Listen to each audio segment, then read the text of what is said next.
my dear and dearest ones. എല്ലാ മക്കൾക്കും നമ്മുടെ ഇന്നത്തെ ക്ലാസ്സിലേക്ക് സ്വാഗതം. നിങ്ങളുടെ സ്വന്തം ശ്രീലക്ഷ്മി മാം ആണ്. ഇന്നത്തെ ക്ലാസ്സിന്റെ പ്രത്യേകത എന്ന് പറയുന്നത് we are just going to discuss an important topic. 9th കെമിസ്ട്രിയിലുള്ള ഫസ്റ്റ് ചാപ്റ്ററിലെ ഏറ്റവും ഇമ്പോർട്ടന്റ് ആയിട്ടുള്ള ഒരു ടോപ്പിക് ആണ് നമ്മൾ ഡീറ്റെയിൽ ആയിട്ട് നമ്മൾ ഡിസ്കസ് ചെയ്യാൻ പോകുന്നത്. നിങ്ങൾക്ക് എല്ലാവർക്കും അറിയാം ഇലക്ട്രോണിക് കോൺഫിഗറേഷൻ. അത് പഠിച്ചിട്ടില്ലെങ്കിൽ പിന്നെ നമ്മൾ കെമിസ്ട്രി പഠിച്ചിട്ട് കാര്യമില്ല അല്ലെ. കാരണം ഇലക്ട്രോണിക് കോൺഫിഗറേഷൻ എന്ന് പറയുന്ന ഒരു ടോപ്പിക് നമ്മുടെ കെമിസ്ട്രിയിൽ ഏറ്റവും അധികം ഇൻഫ്ലുവൻസ് ചെയ്യുന്ന ഒരാളാണ്. മാത്രമല്ല നിങ്ങൾ 10th സ്റ്റാൻഡേർഡിലേക്ക് പോകുന്ന സമയത്ത് ഈ ഇലക്ട്രോണിക് കോൺഫിഗറേഷൻ അറിയില്ലെങ്കിൽ 10th ഒരു ചാപ്റ്റേഴ്സ് നമുക്ക് പഠിക്കാൻ പറ്റില്ല. ഈവൻ ഫസ്റ്റ് ചാപ്റ്റർ എന്ന് പറയുന്നത് നമ്മുടെ 9th കെമിസ്ട്രിയുടെ ഒരു കണ്ടിന്യൂഷൻ, ഫസ്റ്റ് ചാപ്റ്ററിന്റെ ഒരു കണ്ടിന്യൂഷൻ കൂടിയാണ്. സോ എല്ലാവരും, ചില ആളുകൾ പറയും ഇലക്ട്രോണിക് കോൺഫിഗറേഷൻ കുഴപ്പമില്ല എനിക്കറിയാം, എന്നാൽ ഒരുപാട് മക്കൾക്ക് കുറച്ച് കൺഫ്യൂഷൻസ് വരുന്ന ഒരു ടോപ്പിക്കാണ്. രണ്ടാമത്തെ ഷെല്ലിൽ എത്രയായിരുന്നു കൊടുക്കേണ്ടത്, മൂന്നാമത്തെ ഷെല്ലിൽ എങ്ങനെയാണ് കൊടുക്കേണ്ടത് എന്നതൊക്കെ കൺഫ്യൂഷൻസ് വരാറുണ്ട്. ഡോണ്ട് വറി, നമ്മുടെ പീരിയോഡിക് ടേബിളിലുള്ള ആദ്യത്തെ 18 എലമെന്റുകളാണ് പരീക്ഷയ്ക്ക് ചോദിക്കുന്നത്. ആ 18 എലമെന്റുകൾ നമ്മൾ എന്ത് ചെയ്യും, ഈ ഒരു കോണ്ടന്റ് വീഡിയോയിൽ നമ്മൾ കംപ്ലീറ്റ് ആയിട്ട് ഡീറ്റെയിൽ ആയിട്ട് നമ്മൾ ഡിസ്കസ് ചെയ്യും. Only through practice a man can be perfect അല്ലെ. നമ്മൾ ഈ കോഴ്സ് ഒക്കെ ഒരുപാട് വട്ടം കേട്ടിട്ടുണ്ട്. ഇതിന്റെ അർത്ഥം എന്താണ്? നമ്മൾ നന്നായിട്ട് പ്രാക്ടീസ് ചെയ്യുക അല്ലെ. നമ്മൾ നന്നായിട്ട് പ്രാക്ടീസ് ചെയ്യുന്നതിനനുസരിച്ച് നമ്മുടെ സ്കില്ലുകളും നമ്മുടെ കഴിവുകളും നമുക്ക് എന്ത് ചെയ്യാൻ പറ്റും, നമുക്ക് ഇംപ്രൂവ് ചെയ്യാൻ സാധിക്കും. നമ്മൾ വിചാരിക്കുന്ന ആ ഒരു ലെവലിലേക്ക് നമുക്ക് എത്തിക്കാൻ സാധിക്കും. സോ ഇലക്ട്രോണിക് കോൺഫിഗറേഷൻ നമ്മൾ നന്നായിട്ട് പ്രാക്ടീസ് ചെയ്യുകയാണെങ്കിൽ പിന്നെ ഏതൊരു എലമെന്റ് തന്നാലും നിങ്ങൾക്ക് ഈസി ആയിട്ട് അടിപൊളിയായിട്ട് വിത്തിൻ സെക്കൻഡ്സ് എന്ത് ചെയ്യാൻ പറ്റും, എഴുതിയെടുക്കാൻ സാധിക്കും. സോ ഇന്നത്തെ ക്ലാസ് നിങ്ങൾ ആദ്യം മുതൽ അവസാനം വരെ കാണണം. I have told you it is A very important topic. ഈ ഒറ്റ ക്ലാസ് കൊണ്ട് ഇലക്ട്രോണിക് കോൺഫിഗറേഷനിലുള്ള എല്ലാ ഡൗട്ട്സും നമ്മൾ എന്ത് ചെയ്യും, ക്ലിയർ ചെയ്യുന്നതാണ്. സോ എങ്ങനെയാണ് നമുക്ക് സ്റ്റാർട്ട് ചെയ്താലോ? ആദ്യം നമ്മൾ എന്തറിയണം, ബോർ മാതൃകയിൽ പറഞ്ഞൊരു പോയിന്റിനെ കുറിച്ച് നമുക്ക് ഡിസ്കസ് ചെയ്യാനുണ്ട്. എന്താ പറഞ്ഞിരിക്കുന്നത്? ബോർ മോഡലിൽ പറഞ്ഞ പോയിന്റ് ആണ്, the shells around the nucleus can be numbered from near the nucleus as 1 2 3 4 5 or represented by the letters KLMNO. എന്താണ്? ഷെല്ലുകൾക്ക് ന്യൂക്ലിയസിൽ നിന്നും തുടങ്ങി 1 2 3 4 5 എന്ന നമ്പർ നൽകിയോ KLMNO എന്നിങ്ങനെ പേര് നൽകിയോ സൂചിപ്പിക്കാൻ സാധിക്കുന്നു. ബോർ മാതൃകയിൽ നമ്മൾ പഠിച്ചത് എന്തായിരുന്നു? ബോർ മാതൃകയിൽ നമ്മൾ പഠിച്ചിരുന്നത് വേറെ ഒന്നുമല്ല, ന്യൂക്ലിയസിന്റെ ചുറ്റും ഷെല്ലുകൾ ഉണ്ട് അല്ലെ. ആ ഷെല്ലുകളിലാണ് എന്ത് ചെയ്യുന്നത്, ഇലക്ട്രോണുകൾ റിവോൾവ് ചെയ്യുന്നത്. ഇവിടെ നിങ്ങൾക്ക് ഒരു എക്സാമ്പിൾ കാണാം അല്ലെ. ഇവിടെ നമ്മുടെ ഷെല്ലുകളിൽ എന്ത് ചെയ്യുന്നുണ്ട്, ഇലക്ട്രോണുകളാണ് പ്രദക്ഷിണം വെക്കുന്നത്. ഈ ഓരോരോ ഷെല്ലിനും നമ്മൾ എന്താണ് കൊടുത്തിരിക്കുന്നത്, പേര് കൊടുത്തു അല്ലെ. ഐഡന്റിഫൈ ചെയ്യാൻ വേണ്ടിയിട്ട് നമ്മൾ എന്ത് ചെയ്തിട്ടുണ്ട്, KLMN എന്ന് പറയുന്ന പേരുകൾ കൊടുത്തിട്ടുണ്ട്. സോ നമ്മൾ ആദ്യം എന്ത് ചെയ്തു, നമ്മൾ ന്യൂക്ലിയസ് വരച്ചിട്ടോ. ഫസ്റ്റ് വൺ ഇതെന്ന് പറയുന്നത് ന്യൂക്ലിയസ് ആണ്. അപ്പൊ ടീച്ചർ എന്ത് ചെയ്തു, ന്യൂക്ലിയസ് എഴുതി. ആദ്യത്തെ ഷെല്ലിന് എന്താണെന്ന് പേര് കൊടുത്തത്, K എന്നാണ്. സോ നമുക്ക് ഇതിനെ എങ്ങനെ എഴുതാം, K എന്ന് എഴുതാം. രണ്ടാമത്തെ ഷെല്ലിനെ L എന്ന് വിളിച്ചു അല്ലെ. രണ്ടാമത്തെ ഷെല്ലിനെ നമ്മൾ L എന്ന് വിളിച്ചു. മൂന്നാമത്തെ ഷെല്ലിനെ N എന്ന് വിളിച്ചു. നാലാമത്തെ ഷെല്ലിനെ O എന്ന് വിളിച്ചു. അപ്പൊ നമുക്ക് ആദ്യം എന്ത് ഐഡിയ ഉണ്ടായിരിക്കണം, ന്യൂക്ലിയസിന്റെ തൊട്ടടുത്ത ഷെല്ലാണ് K എന്ന് പറയുന്നത്. അതേപോലെ ന്യൂക്ലിയസിന്റെ സെക്കൻഡ് ഷെൽ, ന്യൂക്ലിയസിൽ നിന്ന് രണ്ടാമത്തെ ഷെല്ലാണ് നമ്മൾ എന്ത് വിളിക്കുന്നത്, L എന്ന് വിളിക്കുന്നത്. മൂന്നാമത്തെ ഷെല്ലിനെ M എന്നും നാലാമത്തെ ഷെല്ലിനെ O എന്നും വിളിക്കുന്നു എന്ന് നമ്മൾ മനസ്സിലാക്കി വെക്കണം. പിന്നെ എന്താണ്, ആ ഓരോരോ ഷെല്ലുകളിലും എത്ര ഇലക്ട്രോണുകൾ കൊടുക്കാൻ സാധിക്കും എന്ന് അറിയണം അല്ലെ. അതിനു വേണ്ടിയിട്ട് പഠിക്കാനുള്ള ഒരു ഫോർമുലയാണ് 2n². എന്താണ് 2n²? അവിടെ n എന്ന് പറയുന്നത് നമ്പർ ഓഫ് ഷെല്ലുകളാണ്. എക്സാമ്പിൾ പറയുകയാണെങ്കിൽ ഞാൻ ഫസ്റ്റ് ഷെല്ല് എടുത്തു കേട്ടോ. ഫസ്റ്റ് ഷെല്ല് K ആണ്. അപ്പൊ നമ്മുടെ ഒരു 2n² നമ്മൾ സബ്സ്റ്റിറ്റ്യൂട്ട് ചെയ്യാണ്. 2 into എന്ന് പറയുന്നത് നമ്പർ ഓഫ് ഷെല്ലാണ്. K എന്ന് പറയുന്നത് ആദ്യത്തെ ഷെല്ലായതുകൊണ്ട് നമ്മൾ എന്ത് ചെയ്യുന്നു, 1² എന്ന് എഴുതുന്നു. 2 into 1² എത്രയാണ്? 2 ആണ് അല്ലെ. ഇനി രണ്ടാമത്തെ ഷെല്ല് എടുക്കുകയാണ്. സെക്കൻഡ് ഷെല്ല് ഏതാണ്? K കഴിഞ്ഞു, L ആണ്. L എന്ന് എഴുതി. 2 into എന്നിന്റെ സ്ഥാനത്ത് രണ്ടാമത്തെ ഷെല്ലായതുകൊണ്ട് 2² എന്ന് ഞാൻ എഴുതുകയാണ് കേട്ടോ. അപ്പൊ നമുക്ക് എത്രയാണ് വരുന്നത്, 2 into 4 ആണ്. 2 ഗുണിക്കണം 4 എന്ന് പറഞ്ഞിട്ടുണ്ടെങ്കിൽ അത് 8 ആണ്. ഇനി മൂന്നാമത്തെ ഷെല്ലിലേക്ക് പോവാം. മൂന്നാമത്തെ ഷെല്ലിനെ KLM എന്നാണ് വിളിക്കുന്നത്. ഞാൻ M എന്ന് എഴുതി. 2 into മൂന്നാമത്തെ ഷെല്ലായതുകൊണ്ട് 3² എന്ന് എഴുതി. അപ്പൊ നമുക്ക് എത്ര കിട്ടുക, 2 into 9 ആണ്. എത്രയാണ്, 18 ആണ്. അപ്പൊ ഞാൻ 18 എന്ന് എഴുതി കേട്ടോ. ഇനി അടുത്തത് നാലാമത്തെ ഷെല്ലിലേക്കാണ്. KLMN ആണ്. n എന്ന് എഴുതുന്നു. 2 into 4 square എന്ന് എഴുതുന്നു. നമുക്ക് എത്ര കിട്ടുന്നു? 2 into 4 square 2 into 16 അല്ലെ, 2 ഗുണിക്കണം 16, നമുക്ക് 32 എന്ന് കിട്ടി. KLMN ഓയും പറഞ്ഞിരുന്നു, വേണമെങ്കിൽ നമുക്ക് ഓയും എഴുതാം. അഞ്ചാമത്തെ ഷെല്ലാണ് O എന്ന് പറയുന്നത്. 2 into 5 square ആണ് വരുന്നത്. 2 ഗുണിക്കണം 25 50 ആണ്. സോ നമ്മൾ 50 എഴുതി. അപ്പൊ നിങ്ങൾ ആലോചിക്കുക, നിങ്ങളടുത്ത് ഏത് ഷെല്ലിലുള്ളത് കണ്ടുപിടിക്കാൻ പറഞ്ഞാലും, ഏതൊരു ഷെല്ലിലുള്ള ഇലക്ട്രോണുകളുടെ എണ്ണം കണ്ടുപിടിക്കാൻ പറഞ്ഞാലും ഏത് ഫോർമുല യൂസ് ചെയ്താൽ മതി? 2n square എന്ന് പറയുന്ന സിമ്പിൾ ഫോർമുല യൂസ് ചെയ്താൽ മതി. ഓക്കെ, അപ്പൊ ഈ ഒരു ട്രിക്ക് അല്ലെങ്കിൽ ഈ ഒരു ഐഡിയ നിങ്ങൾക്ക് ക്ലിയർ ആയി എന്ന് വിചാരിക്കുന്നു. അപ്പൊ Kല് 2, Lല് 8, Mല് 18, Nല് 32, Oല് 50 എന്ന് നമ്മൾ കണ്ടു കഴിഞ്ഞു. അങ്ങനെയാണെങ്കിൽ നമുക്ക് നമ്മുടെ പീരിയോഡിക് ടേബിളിലുള്ള ആദ്യത്തെ 18 എലമെന്റുകളിൽ ഇലക്ട്രോണിക് കോൺഫിഗറേഷൻ എഴുതിയാലോ? നിങ്ങൾ റെഡിയാണോ? സോ നമ്മൾ പഠിച്ച കാര്യങ്ങൾ എന്ന് പറയുന്നത്, ന്യൂക്ലിയസിന് ചുറ്റും ഷെല്ലുകളുണ്ട്. ഈ ഷെല്ലുകളിലാണ് ഇലക്ട്രോണുകൾ ഓടിക്കളിക്കുന്നത്. ആദ്യത്തെ ഷെല്ലിലെ K, രണ്ടാമത്തത് L, മൂന്നാമത്തത് N, KLM, മൂന്നാമത്തത് M, നാലാമത്തത് N, അഞ്ചാമത്തത് O എന്നുള്ള പേരുകൾ നമ്മൾ നൽകിയിട്ടുണ്ട്. ഓരോരോ ഷെല്ലുകളിലും മാക്സിമം, ഓക്കെ, നമ്മൾ നേരത്തെ എഴുതിയത് മാക്സിമം നമ്പർ ഓഫ് ഇലക്ട്രോണുകളാണ്. Kല് മാക്സിമം 2 ഇലക്ട്രോണുകളെ കൊടുക്കാൻ സാധിക്കും. Lല് മാക്സിമം 8 ഇലക്ട്രോണുകളെ കൊടുക്കാൻ സാധിക്കും. Mല് മാക്സിമം 18 ഇലക്ട്രോണുകളെ കൊടുക്കാൻ സാധിക്കും. Nല് മാക്സിമം 32 ഇലക്ട്രോണുകളെ കൊടുക്കാൻ സാധിക്കും. Nല് മാക്സിമം 50 ഇലക്ട്രോണുകളെ കൊടുക്കാൻ സാധിക്കും എന്ന് നമ്മൾ തൊട്ടു മുന്നേ നമ്മൾ കണ്ടുപിടിച്ചു അല്ലെ. അങ്ങനെയാണെങ്കിൽ നമ്മുടെ പീരിയോഡിക് ടേബിളിലെ ആദ്യത്തെ എലമെന്റ് എടുക്കുകയാണെ. ഫസ്റ്റ് എലമെന്റ്, ഇവിടെ നിങ്ങൾക്ക് എലമെന്റിന്റെ സിമ്പിൾ കാണാം, എലമെന്റിന്റെ പേര് തന്നിട്ടുണ്ട്. ഈ മുകളിൽ തന്നത് എന്താണ്? അറ്റോമിക് നമ്പേഴ്സ് ആണ് കേട്ടോ. സോ ഫസ്റ്റ് വൺ ഹൈഡ്രജൻ ആണ്. ഏറ്റവും ചെറിയ ആളാണ് അല്ലെ, നമ്മുടെ പീരിയോഡിക് ടേബിളിലെ ഫസ്റ്റ് ആളാണ് ഹൈഡ്രജൻ. അറ്റോമിക് നമ്പർ 1 ആയതുകൊണ്ട് തന്നെ K ഷെല്ല് ഞാൻ ഇവിടെ ഇങ്ങനെ എഴുതാണ്. K ഉണ്ട്, L ഉണ്ട്, M ഷെല്ലുകളുണ്ട്, N ഉണ്ട്. നമുക്ക് അങ്ങനെ എഴുതി വെക്കാം. ഓക്കെ, അപ്പൊ ആദ്യത്തില് ഒരു ഇലക്ട്രോണേ ഉള്ളൂ. ആ ഒരു ഇലക്ട്രോൺ ഞാൻ Lൽ പോയി എഴുതട്ടെ. ശ്രീലക്ഷ്മി, L എനിക്ക് ഭയങ്കര ഇഷ്ടമാണ്. ഞാൻ Lൽ എഴുതാൻ പാടുണ്ടോ? ഒരിക്കലും ഇല്ല. ആദ്യത്തെ ഷെല്ലില് എത്രയാണോ ഇലക്ട്രോണുകൾ കൊടുക്കാൻ സാധിക്കുന്നത് അത് ഫില്ല് ചെയ്തതിനു ശേഷം മാത്രമേ രണ്ടാമത്തെ ഷെല്ലിലേക്ക് നമ്മൾ പോകാൻ പാടുള്ളൂ കേട്ടോ. അപ്പൊ ഞാൻ ആ 1 എന്നുള്ളത് ഞാൻ എവിടെ കൊടുക്കുന്നു? നമ്മുടെ ആദ്യത്തെ ഷെല്ലിൽ കൊടുക്കുന്നു, K ഷെല്ലിൽ കൊടുക്കുന്നു. ഞാൻ 2 എഴുതാൻ പാടുണ്ടോ? ഇല്ല. കാരണം നമ്മുടെ ഹൈഡ്രജനില് അറ്റോമിക് നമ്പർ 1 ആണ്, ഒരു ഇലക്ട്രോണേ ഉള്ളൂ. അതുകൊണ്ടാണ് നമ്മൾ K ഷെല്ലില് ഒരു ഇലക്ട്രോൺ എഴുതിയിരിക്കുന്നത്. ഇനി രണ്ടാമത്തെ എക്സാമ്പിൾ നോക്കിക്കേ. Helium atomic number 2. Atomic number 2 എന്ന് പറഞ്ഞാൽ അതിൽ 2 ഇലക്ട്രോൺ ഉണ്ട് എന്നാണ് അർത്ഥം. ഞാൻ ഇവിടെയാണ് 2 എഴുതേണ്ടത്. യെസ്, ആദ്യത്തെ ഷെല്ലിലാണ് അല്ലെ. ആദ്യത്തെ ഷെല്ല് എന്ന് പറഞ്ഞാൽ K ഷെല്ലിൽ ഞാൻ എന്ത് ചെയ്തു? 2 ഇലക്ട്രോണുകളെ കൊടുത്തു. 2 ഇലക്ട്രോണേ ഉള്ളൂ. ആ 2 ഇലക്ട്രോൺ ഞാൻ എവിടെ കൊടുത്തു? നമ്മുടെ ആദ്യത്തെ K ഷെല്ലിൽ ഞാൻ കൊടുത്തു. ക്ലിയർ ആണല്ലോ. ഇനി മൂന്നാമത്തെ എക്സാമ്പിൾ നോക്കിക്കേ. അറ്റോമിക് നമ്പർ 3 ആണ്. 3 ഇലക്ട്രോണുകൾ ഉണ്ട്. സോ ഞാൻ എന്ത് ചെയ്യാണ്? ഞാൻ ഇവിടെ ആദ്യത്തെ ഷെല്ലിൽ ഞാൻ 3 എന്ന് എഴുതിയാൽ ശരിയാണോ? അത് അല്ല, തെറ്റാണ്. കാരണം K ഷെല്ലില് മാക്സിമം 2 ഇലക്ട്രോണേ നമുക്ക് കൊടുക്കാൻ പറ്റുള്ളൂ. അപ്പൊ ഇവിടെ 3 എണ്ണം നമ്മൾ കൊടുക്കാൻ പറ്റുമോ? ഇല്ല. അപ്പൊ നമ്മൾ എന്ത് ചെയ്യുന്നു? ആദ്യത്തെ ഷെല്ലില് ഞാൻ 2 എന്ന് എഴുതുന്നു. അതിനുശേഷം മൂന്നാമത്തെ ഇലക്ട്രോൺ ഞാൻ എവിടേക്കാണ് കൊടുക്കുന്നത്? നമ്മുടെ L ഷെൽ അല്ലെ, തൊട്ടടുത്തുള്ള രണ്ടാമത്തെ ഷെല്ലിലാണ്. സോ ഇവിടെ 2 എണ്ണം കൊടുത്തു. ബാക്കിയുള്ള 1 ഞാൻ എന്ത് ചെയ്തു? L ഷെല്ലിൽ കൊടുക്കുകയാണ് ചെയ്തത്. ഇതേ മെത്തേഡ്, ഈ സെയിം മെത്തേഡ് ആണ് നമ്മൾ ബാക്കിയുള്ള എല്ലാ എക്സാമ്പിൾസിലും, ബാക്കിയുള്ള എല്ലാ എലമെന്റുകളിലും നമ്മൾ അറ്റോമിക് നമ്പർ 18 വരെയുള്ള എലമെന്റുകളിൽ നമ്മൾ എന്ത് ചെയ്യുന്നത്? അപ്ലൈ ചെയ്യുന്നത്. അപ്പൊ അടുത്ത എക്സാമ്പിൾ നോക്കാം. ലിഥിയം, ബെറീലിയം, ബോറോൺ, കാർബൺ അല്ലേ. Lithium atomic number 3, beryllium atomic number 4, boron atomic number 5 and carbon atomic number 6. അപ്പൊ നമുക്ക് ഓരോന്നിലും എഴുതാം കേട്ടോ. ഞാനിവിടെ K, L, M എന്ന് വെറുതെ എഴുതി വെച്ചിട്ടുണ്ട് ഓരോരോ ഷെല്ലുകൾ കാണാൻ വേണ്ടിയിട്ട്.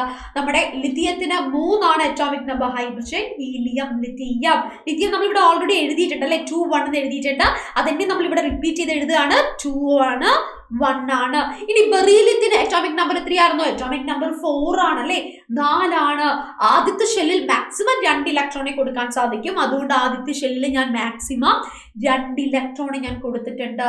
ഇനി 4 ആവണമെങ്കിൽ നമുക്ക് 2 ഇലക്ട്രോണും കൂടി വേണം അല്ലെ. ആ 2 ഇലക്ട്രോൺ ഞാൻ എവിടെയാണ് കൊടുക്കുന്നത്? നമ്മുടെ തൊട്ടടുത്തുള്ള രണ്ടാമത്തെ ഷെല്ല്. രണ്ടാമത്തെ ഷെല്ല് ഫില്ല് ചെയ്തതിന് ശേഷം മാത്രമേ മൂന്നാമത്തെ ഷെല്ലിലേക്ക് നമ്മൾ ഇലക്ട്രോണെ കൊടുക്കാൻ പറ്റുള്ളൂ. അപ്പൊ ഞാൻ എന്ത് ചെയ്തു? ബാക്കിയുള്ള 2 ഇലക്ട്രോണെ ഞാൻ രണ്ടാമത്തെ ഷെല്ലിൽ കൊടുത്തു. 2,2 എന്നാണ് ഇലക്ട്രോൺ വിന്യാസം അഥവാ ഇലക്ട്രോണിക് കോൺഫിഗറേഷൻ വരുന്നത്. ഇനി ബോറോൺ എടുക്കുകയാണെങ്കിൽ ബോറോൺ അറ്റോമിക് നമ്പർ 5.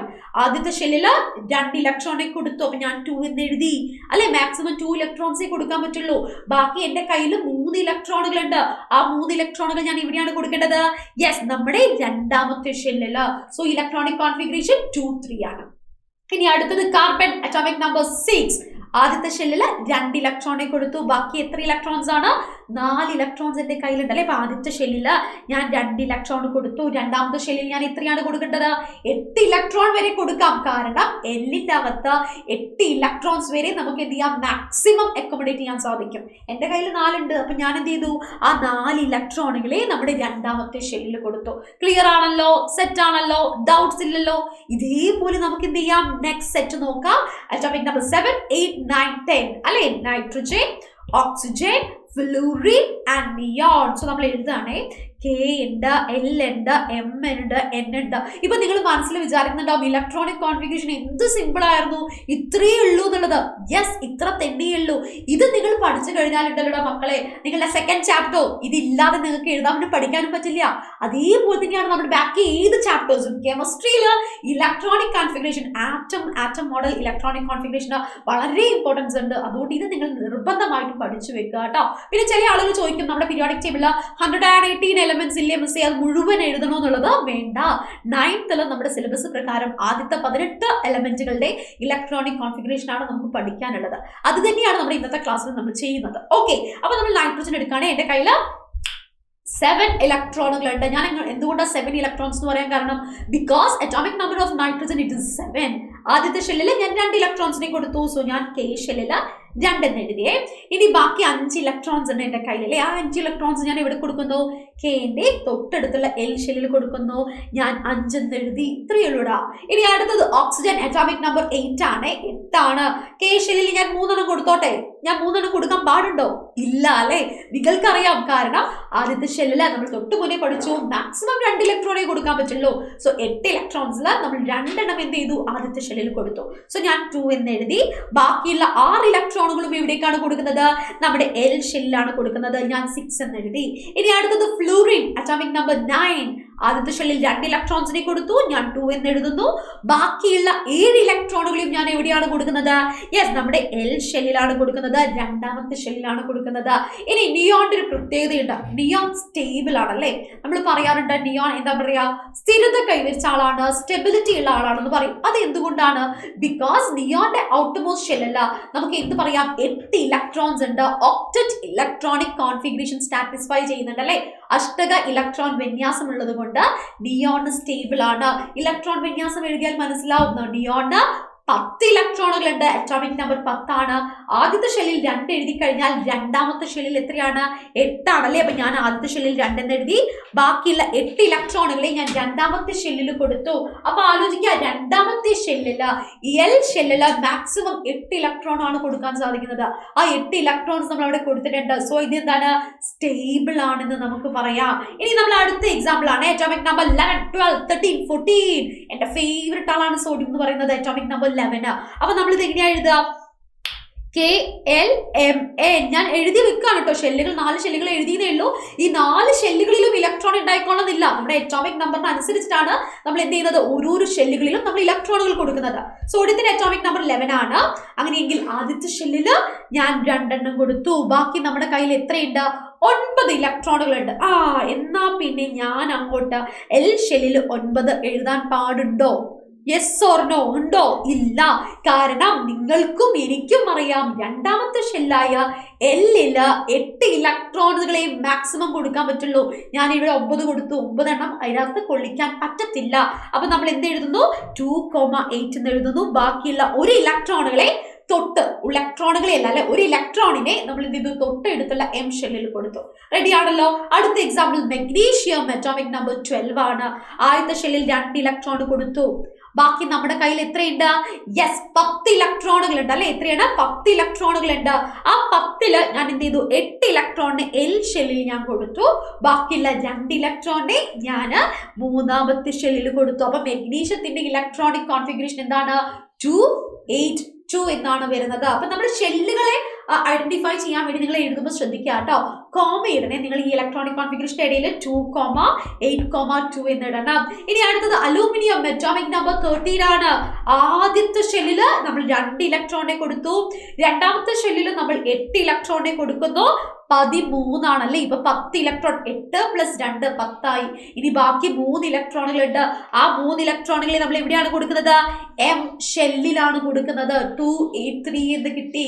അതേപോലെ തന്നെ നമുക്ക് അറ്റോമിക് നമ്പർ 14 സിലിക്കൺ നോക്കാം അല്ലെ. ആദ്യത്തെ ഷെല്ലിൽ 2, രണ്ടാമത്തെ ഷെല്ലിൽ 8, മൂന്നാമത്തെ ഷെല്ലിൽ എത്രയാണ്? 4 വരുന്നത്. ആ 4 ഇലക്ട്രോണുകൾ ഞാൻ എന്ത് ചെയ്തു? മൂന്നാമത്തെ ഷെല്ലിൽ എഴുതി. എത്ര സിമ്പിൾ ആയിട്ടാണ് നമ്മൾ ആദ്യത്തെ 14 എലിമെന്റുകൾ എഴുതിയത് അല്ലെ. ഇനി 15, 16, 17, 18. ഓക്കെ, 15ാമത്തെ ആളുടെ പേരെന്താണ്? യെസ്, ഫോസ്ഫറസ് ആണ്. അറ്റോമിക് നമ്പർ 15 എന്ന് പറയുന്നത് ഫോസ്ഫറസിന്റെ യെസ് അറ്റോമിക് നമ്പർ ആണ്. അപ്പൊ നമുക്ക് എന്ത് എഴുതാം? KLM ഞാൻ എഴുതിയിട്ടുണ്ട്, എന്നത് ഞാൻ എഴുതിയിട്ടുണ്ട്. 15 ആയതുകൊണ്ട് ആദ്യത്തെ ഷെല്ലിൽ 2 ഇലക്ട്രോൺ, രണ്ടാമത്തെ ഷെല്ലിൽ മാക്സിമം 8 ഇലക്ട്രോൺ, ബാക്കിയുള്ള 5 ഇലക്ട്രോൺസ് നമ്മൾ എന്ത് ചെയ്തു? നമ്മൾ നേരെ എടുത്ത് നമ്മുടെ എം ഷെല്ലിൽ കൊടുത്തു. ഇനി അടുത്ത എക്സാമ്പിൾ സൾഫർ എടുക്കുകയാണ്. സൾഫറിന്റെ അറ്റോമിക് നമ്പർ എന്ന് പറയുന്നത് 16 ആണ്. അങ്ങനെയെങ്കിൽ ഇലക്ട്രോണിക് വിന്യാസം അല്ലെങ്കിൽ ഇലക്ട്രോണിക് കോൺഫിഗറേഷൻ എന്താണ് വരുന്നത്? ആദ്യത്തെ ഷെല്ലിൽ 2 ഇലക്ട്രോൺ, രണ്ടാമത്തെ ഷെല്ലിൽ 8 ഇലക്ട്രോൺ, ബാക്കിയുള്ള 6 ഇലക്ട്രോൺ എവിടെയാണ്? മൂന്നാമത്തെ ഷെല്ലിലാണ്. ഇനി അറ്റോമിക് നമ്പർ 17 ക്ലോറിൻ അല്ലെ. ക്ലോറിന്റെ പ്രത്യേകത എന്താണ്? അറ്റോമിക് നമ്പർ 17 ആയതുകൊണ്ട് തന്നെ 17 ഇലക്ട്രോണുകൾ ഉണ്ട്. ആദ്യത്തെ ഷെല്ലിൽ 2 ഇലക്ട്രോൺ ആണ്, രണ്ടാമത്തെ ഷെല്ലിൽ 8 ഇലക്ട്രോൺ ആണ്, മൂന്നാമത്തെ ഷെല്ലില് ബാക്കിയുള്ള 7 അല്ലെ. ഇവിടെ നോക്കുക, 2 + 8 10 ആണ്. 17 ആവണമെങ്കിൽ 7 ഇലക്ട്രോണും കൂടി വേണം. ആ 7 ഇലക്ട്രോണെ നമ്മൾ എവിടെ ഇട്ടു? നമ്മുടെ മൂന്നാമത്തെ ഷെല്ലായ എം ഷെല്ലിൽ ഇട്ടു. ക്ലിയർ ആണല്ലോ. അങ്ങനെയെങ്കിൽ ആർഗൺ ഒരു പ്രത്യേകം ഞാൻ പറയാം, നോബിൾ ഗ്യാസ് ആണ്, ഇനേർട്ട് ഗ്യാസ് ആണ്, സ്റ്റെബിലിറ്റി കൈവരിച്ച ആളാണ്. എന്താണ്? യെസ്, ആർഗൺ സ്റ്റെബിലിറ്റി അഥവാ സ്ഥിരത കൈവരിച്ച ആളാണ്. നോബിൾ ഗ്യാസ് എന്നും ഇനേർട്ട് ഗ്യാസ് എന്നും ഒക്കെ നമ്മൾ ആരെ വിളിക്കാറുണ്ട്? നിയോൺ ആവട്ടെ, ആർഗൺ ആവട്ടെ, ക്രിപ്റ്റൻ ആവട്ടെ, ക്സെനൻ ആവട്ടെ, 18 പീരിയോഡിക് ടേബിളിൽ 18th ഗ്രൂപ്പ് എലിമെന്റുകളെ വിളിക്കാറുണ്ട്. നിങ്ങൾ ഒരു കാര്യം ചെയ്യണം. നിങ്ങൾ ചെയ്യേണ്ടത് ആർഗൺ അറ്റോമിക് നമ്പർ 18ന്റെ ഇലക്ട്രോണിക് കോൺഫിഗറേഷൻ, ഇലക്ട്രോൺ വിന്യാസം നിങ്ങൾ എല്ലാവരും എന്ത് ചെയ്യുക? കമന്റ് ബോക്സിൽ നിങ്ങൾ കമന്റ് ചെയ്യുക. ഓക്കെ, ടീച്ചർ നോക്കും എത്ര പേർക്ക് നമ്മൾ ഇന്ന് പഠിച്ച ഈ ഒരു കൺസെപ്റ്റ് മനസ്സിലായിട്ടുണ്ട്. അതേപോലെ നമ്മുടെ ഈ ക്ലാസ് നിങ്ങൾക്ക് ഇഷ്ടമായോ? നിങ്ങൾക്ക് വേണ്ടിയിട്ടാണ് ഈ കോണ്ടന്റ് വീഡിയോകൾ നമ്മൾ ചെയ്യുന്നത് അല്ലെ. അപ്പൊ ക്ലിയർ ആണോ? സംശയമുള്ളത് ക്ലിയർ ആയോ? നിങ്ങൾ ആ class very good, very super എന്നൊന്നും അല്ല കേട്ടോ. നിങ്ങളുടെ മനസ്സിൽ എന്താണോ ഫീൽ ചെയ്യുന്നത്, എന്റെ 9ാം ക്ലാസ്സിന്റെ മക്കളുടെ മനസ്സിൽ എന്താണോ ഫീൽ ചെയ്തത്, ഈ ഒരു കോണ്ടന്റ് വീഡിയോ യൂസ്ഫുൾ ആയിരുന്നോ, ഹെൽപ്ഫുൾ ആയിരുന്നോ? കാരണം എന്റെ പ്രീവിയസ് കോണ്ടന്റ് വീഡിയോന്റെ താഴെ ഞാൻ ഒരു കുട്ടിയുടെ കമന്റ് കണ്ടു, ഇലക്ട്രോണിക് കോൺഫിഗറേഷൻ ഒരു വീഡിയോ ചെയ്യാമോ എന്നുള്ളത്. അതുകൊണ്ട് തന്നെയാണ് എന്റെ മക്കൾക്ക് വേണ്ടി തന്നെയാണ് നമ്മൾ ഈ ഒരു കോണ്ടന്റ് വീഡിയോ നമ്മൾ ഇന്ന് ചെയ്തിരിക്കുന്നത്. സോ നിങ്ങളുടെ വിലയേറിയ അഭിപ്രായങ്ങൾ കമന്റ് ബോക്സിൽ കമന്റ് ചെയ്യുക. 9th പഠിക്കുന്ന ഫ്രണ്ട്സിനൊക്കെ ഷെയർ ചെയ്യുക, 10th പഠിക്കുന്നവർക്കും ഷെയർ ചെയ്തോളൂ, because it will be helpful for them. Okay, അപ്പം ടീച്ചറെ ഇനി അടുത്ത കോണ്ടന്റ് വീഡിയോയിൽ കാണാം. അതുവരെ ബൈ ഫ്രം ശ്രീലക്ഷ്മി.